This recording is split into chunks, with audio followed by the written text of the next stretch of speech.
మెదడు మానవ శరీరం యొక్క అత్యంత అద్భుతమైన మరియు ముఖ్యమైన అవయవాల్లో ఒకటి. మనకి అనుగుణంగా మరియు మన జీవితంలో ఒక భాగమైన అలవాట్లు మన ఆరోగ్యానికి ఒక సమస్యగా మారవచ్చు. మీ మెదడు ఆరోగ్యంగా మరియు ఉత్తేజకరంగా ఉండడానికి మీరు మీ ఆరోగ్యానికి గొప్ప నష్టం చేసే కొన్ని అలవాట్లను వదులుకోవడం మంచిది. అవేమిటో ఇప్పుడు మనం తెలుసుకుందాం. మేధో ఉద్దీపన లేకపోవడం వలన మెదడు యొక్క మేధో సామర్థ్యం తగ్గుతుంది. న్యూరోప్లాస్టిక్ అనేది భిన్నంగా ఆలోచించే మెదడు యొక్క సామర్థ్యం. ఇది నూతన జ్ఞాపకాలను మరియు కనెక్షన్లను తయారు చేస్తుంది. దీర్ఘకాలిక విసుగు వల్ల ఇది ప్రభావితమవుతుంది. ఇది మీరు ఆపడానికి అవసరమైన టాప్ మెదడు నష్టపరిచే అలవాట్లలో ఒకటి. రోజు ఉదయం టిఫిన్ చేయని వారి మెదడు 36% కంటే ఎక్కువ రక్తస్రావంతో బాధపడే ప్రమాదం ఉందట. మెదడు యొక్క పనితీరు గణనీయంగా మెరుగుపడుతుంది. ప్రతిరోజు ఉదయం పూట సరైన ఆహారం క్రమంగా అందించాలి. గ్లూకోజ్ లేకుండా మన మెదడు బాగా పనిచేయదు. ప్రజలు దృశ్య మరియు ప్రాదేశిక అవగాహన కలిగి ఉంటారు. ఇంకొకటి ఏమిటంటే విద్యుదయస్కాంత క్షేత్రాలు మానవులకు చాలా హానికరమైన రేడియేషన్ను విడుదల చేస్తాయి.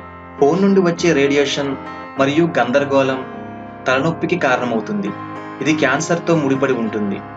మెదడు కణితితో సహా మెదడు మరియు సిఎన్ఎస్ ట్యూమర్స్లో ధోరణులపై మొబైల్ ఫోన్ ఉపయోగం యొక్క సంభావ్య ప్రభావం పడుతుందని ఈ అధ్యయనంలో ధృవీకరించబడింది.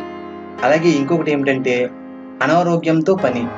ఈ సమయంలో శరీరం మరియు రోగనిరోధక వ్యవస్థ వివిధ రకాల ఇన్ఫెక్షన్తో పోరాటం చేస్తూ ఉంటుంది. అనారోగ్యంలో పనిని పొడిగించడం మరియు అటువంటి అనారోగ్యంతో తరచూ బాధపడుతూ ఉంటే అది మీకు మరింత ప్రమాదాన్ని కలిగించవచ్చు. ఇది మెదడు పనితీరుపై కూడా ప్రభావితం చేస్తుంది. ఇది మెదడుకి నష్టం కలిగించే అలవాట్లలో ఒకటి. ఇంకొకటి ఏమిటంటే అతిగా తినడం. పోషకాహారం తక్కువగా ఉండే ఆహారాలను తినడం వలన మెదడు పనితీరు తగ్గిపోతుంది. ఇది చిత్త వైకల్యం మరియు తక్కువ మెదడు వాల్యూమ్ వంటి మెదడు సంబంధిత పరిస్థితులకు దారితీస్తుంది. ఇంకొకటి ఏమిటంటే పునరుద్ధరణ. ఓరల్ కమ్యూనికేషన్ మరియు సాంఘిక సంకర్షణ లేకపోవడం ఆందోళన మరియు నిరాశకు దారితీస్తుంది. మెదడులోని వివిధ భాగాలకు ఓరల్ కమ్యూనికేషన్ చాలా ముఖ్యం. ఇంకొక విషయం ఏంటంటే నిద్ర లేకపోవడం.